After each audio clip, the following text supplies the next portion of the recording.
പുതിയ ഉടമ്പടി. അവർ ഭക്ഷിച്ചുകൊണ്ടിരിക്കുമ്പോൾ യേശു അപ്പമെടുത്ത് ആശീർവദിച്ച് മുറിച്ച് ശിഷ്യന്മാർക്ക് കൊടുത്തുകൊണ്ട് അരുൾചെയ്തു, വാങ്ങി ഭക്ഷിക്കുവിൻ, ഇതെൻ്റെ ശരീരമാണ്.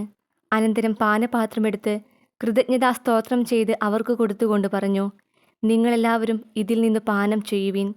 ഇത് പാപമോചനത്തിനായി അനേകർക്കു വേണ്ടി ചിന്തപ്പെടുന്നതും ഉടമ്പടിയുടേതുമായ എൻ്റെ രക്തമാണ്. ഞാൻ നിങ്ങളോട് പറയുന്നു, എൻ്റെ പിതാവിൻ്റെ രാജ്യത്തിൽ നിങ്ങളോടൊത്ത് നവമായി ഇത് പാനം ചെയ്യുന്ന ദിവസം വരെ മുന്തിരിയുടെ ഈ ഫലത്തിൽ നിന്ന് ഞാൻ വീണ്ടും കുടിക്കുകയില്ല. സ്തോത്രഗീതം ആലപിച്ച ശേഷം അവർ ഒലിവുമലയിലേക്ക് പോയി.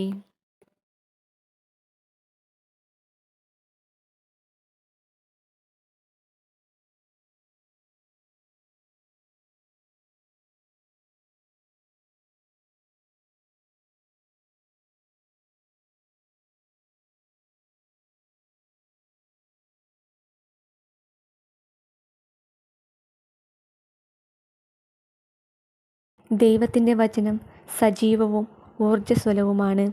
ഇരുതലവാളിനേക്കാൾ മൂർച്ചയേറിയതും ചേതനയിലും ആത്മാവിലും സന്ധിബന്ധങ്ങളിലും മജ്ജയിലും തുളച്ചു കയറി ഹൃദയത്തിൻ്റെ വിചാരങ്ങളെയും നിയോഗങ്ങളെയും വിവേചിക്കുന്നതുമാണ്.